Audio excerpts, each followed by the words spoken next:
তো হ্যালো বন্ধু, GFX editing YouTube চ্যানেলে তোমাদের স্বাগতম। আজ আমরা শিখব অ্যাডোব ফটোশপ সিসি।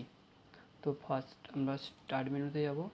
এখানে অ্যাডোব ফটোশপ সিসি শো করবে। এটা 2022-এর নতুন ভার্সন এটা। আর যদি কারো শো না করে তাহলে এখানে সার্চ অপশানে এসে অ্যাডোব ফটোশপ বলে লিখলি দিয়ে দেবে। এটা ওপেন করব আমরা।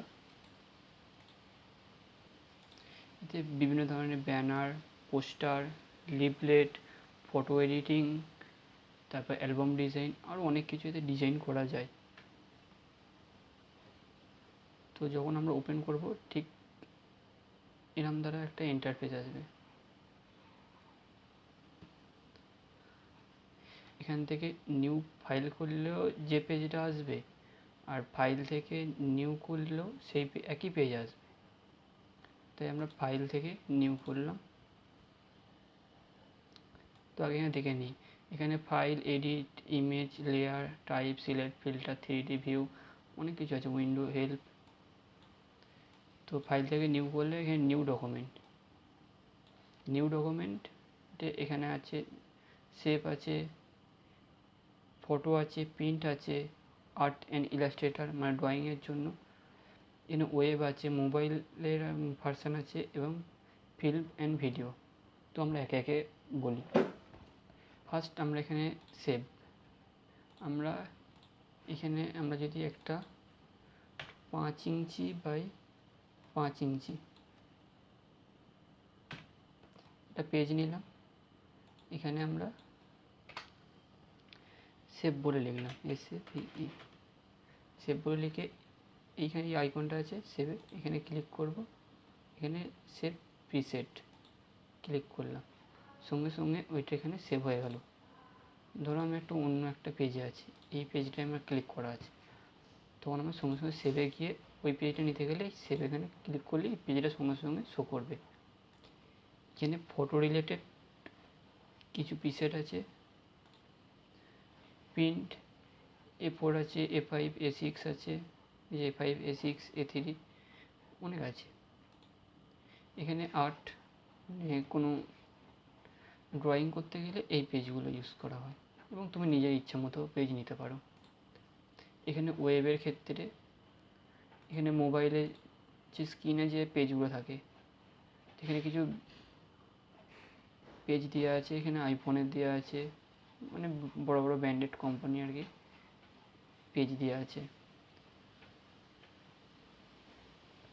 এটা ফিল্ম অ্যান্ড ভিডিও, এগুলো আমাদের লাগে না গো। হ্যাঁ, এগুলো মানে কিছু আছে, ওয়েবে অ্যানিমেশন করতে গেলে ফিল্ম অ্যান্ড ভিডিওটা ইউজ করা হয়।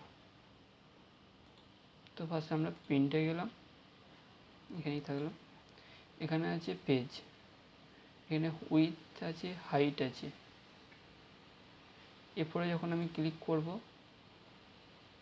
A4, এখানে আছে মিলিমিটার, এখানে আছে পিক্সেল, ইঞ্চি, অনেক কিছু আছে। তো এখানে আমি ইঞ্চিতে নিলাম। ইঞ্চিতে হলে 8 ইঞ্চি বা 11 ইঞ্চি। এখানে দুটো আছে, একটা লম্বে আছে, একটা আড়ে আছে। তো আমরা যদি আড়ে ক্লিক করি তাহলে 11 হাইটটা আছে, হাইটটা উপরে চলে যাবে আর উইথটা নিচে চলে আসবে। দেখো, হাইটে যেটা ছিল সেটা উপরে চলে গেল, উইথে নিচে চলে এলো। এখানে পিক্সেল, ইঞ্চি এটাই থাকবে। এখানে আছে রেজুলেশন, আগে আমরা এইখানে বলি। এখানে কালার মোড আছে 8GB, আমরা সাধারণত 8GB নাহলে CMYK দুটো ইউজ করব। কখন ইউজ করব না, যখন আমরা কোনো জিনিসকে, যেমন এই ডেস্কটপে বা টিভিতে, ফোনে যখন দেখব তখন আমরা 8GB কালার মোড। আর যখন আমরা প্রিন্ট করব, যেমন পোস্টার, ব্যানার, এইসব যখন আমরা প্রিন্ট মিডিয়ার মধ্যে নিয়ে যাব তখন আমরা CMYK। তো আমরা এখানে 8GB করলাম, আর 8GBর সময় কালার মোড থাকবে, এই যে কালার রেজুলেশনটা থাকবে 72, সাধারণত 72। এবার এর বেশিও করলে অসুবিধা নেই, মানে এটা হচ্ছে স্ট্যান্ডার্ড সাইজ 72। আর যখন আমরা সিএমআইকে করবো তখন রেজুলেশন থাকবে 300। তো আমরা এখন 8GB করবো আর এটা আমাদের থাকবে 72। এখানে পেজের কালার, এখানে হোয়াইট আছে, ব্ল্যাক আছে, এখানে ব্যাকগ্রাউন্ড কালার, এখানে ট্রান্সপারেন্ট, যেমন পিএনজি যখন ডাউনলোড করা যেমন থাকে ঠিক ওরকম তারা থাকবে। এখানে কাস্টম আছে, যে খুশি একটা কালার দিতে পারবো। আমরা এখানে হোয়াইটই রাখবো, এটা যেমন আছে তেমনই থাকবে। দেখে এরপর ঠিক আছে,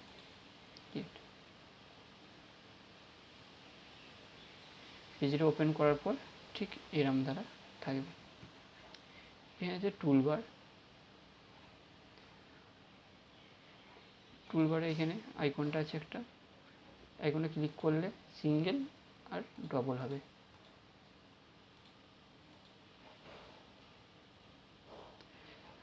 আমরা যদি মনে করি এই যে প্যানেলগুলো আছে এগুলো কেটে চলে গেল, হতেই পারে হঠাৎ এগুলো চলে গেল, কাজ করতে হয়তো কিবোর্ডে আমরা ইউজ করতে করতে এটা চলে গেল। তো এটা কীভাবে আনবো? এটা আনতে গেলে উইন্ডো থেকে ওয়ার্ক পেজ, এখানে রিসেট ক্লিক করলেই যেমন ছিল সব চলে আসবে, অল টোটাল এখানে দিয়ে দেবে।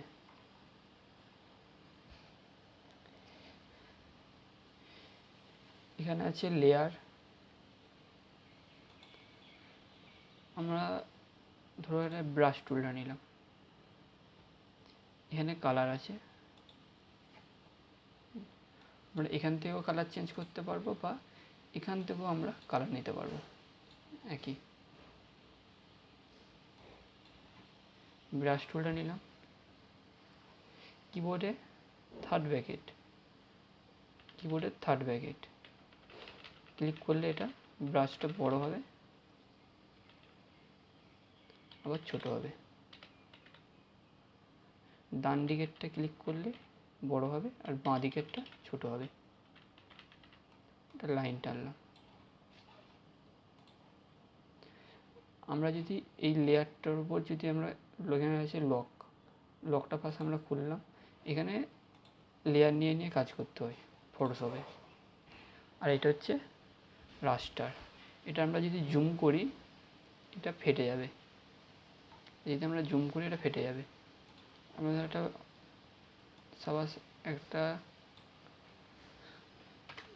রেক্ট্যাঙ্গেল টেনে সেটা আমরা নতুন লেয়ার নিয়ে আমরা একটা কালার দিলাম, এটা যদি আমি জুম করি দেখবো এটা ফেটে যাবে। আসলে পিক্সেল,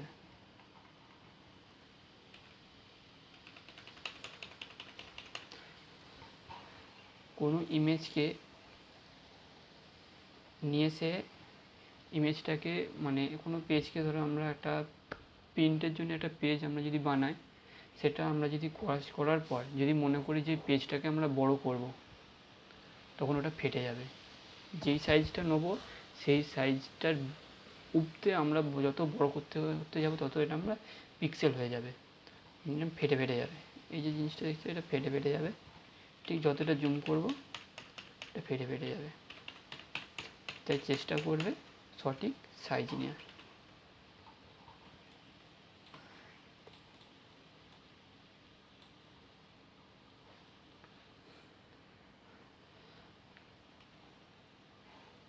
তারপর এখানে আছে লেয়ার, এই যে আইকনটা প্লাস আইকনটা আছে এখানে ক্লিক করলে অ্যাড লেয়ার অ্যাড হবে। আর যদি মনে করি এই লেয়ারটাকে আমি ডিলিট করব, তো এখান থেকে কিবোর্ড থেকে ডিলিট প্রেস করলে ডিলিট, বা এই লেয়ারটার উপর ক্লিক করে ডিলিট, তারপর ইয়েস, লেয়ারটা ডিলিট হয়ে যাবে। আর এখানে যখন আমরা কাজ করব প্রতিটাতে লেয়ার নিয়ে নিয়ে কাজ করতে হবে। এই যে আমি ব্রাশটা যেটা টেনেছি, আমি মনে করলে এই যে হলুদ কালারের যে ব্রাশটা আছে, যে দাগটা টেনেছি হলুদ কালারে, এটা আমি যে সরাতে যাই আমার পেজটা সমেত চলে যাবে। আর যদি আমি এইটার উপর এই ব্রাশ চেষ্টা করে আমি যদি একটা লাইন টানলাম, এবার যদি আমি এটাকে সরাই তাহলে শুধু ওই কালারটাই সরবে। তাহলে এখানে যখনই আমরা কাজ করব তখন প্রতিটা আলাদা আলাদা লেয়ার নিয়ে কাজ করতে হবে।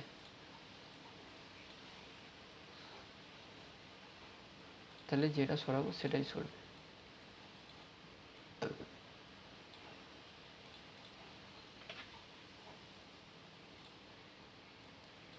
এখানে কিছু টুলস আছে, এটা আছে মুভ টুল। এই টুলসটার সাহায্যে আমরা মুভ করতে পারবো, কোনো অবজেক্টকে আমরা মুভ করতে পারবো। তার পাশে একটা টুল আছে আর্টবোর্ড সিলেকশন টুল। এটার ওপর মুভ টুলের ওপর রাইট ক্লিক করতে হবে। প্রতিটা টুলসের ভেতর অনেক টুলস আছে। এই তো মুভ টুলের ওপর আমরা রাইট ক্লিক করলাম, এখানে আছে আর্টবোর্ড টুল। আমরা একটা ছেড়ে অনেকগুলো আর্টবোর্ড ইউজ করতে পারি। এখানে আছে প্লাস চিহ্ন, ওপর দিকে হবে, আর যদি আমরা এই দিকে নিই তাহলে এদিকে প্লাস চিহ্ন। আমরা যতগুলো পেজ নেব।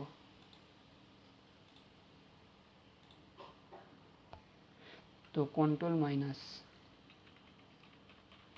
কন্ট্রোল প্লাস করলে জুম, জুম আউট, জুম হবে, আর কন্ট্রোল মাইনাস করলে জুম আউট হবে। এটা জুম, এটা zoom out, control plus zoom আর control minus zoom out. Alt press করে মাউসের স্ক্রল বারটা যদি আমরা ঘোরাই, ওপর দিকে করলে জুম হবে, আবার নিচে দিয়ে করে জুম আউট হবে। তো জুম জুম আউটের দুটো প্রসেস আমরা দেখলাম। এখানে আছে স্পেস বার।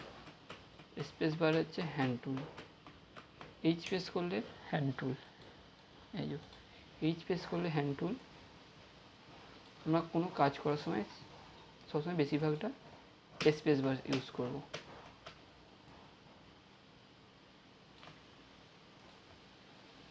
তো আজকে এই পর্যন্তই। এর পরের দিন নেক্সট ভিডিওতে আমরা আরও দেখব।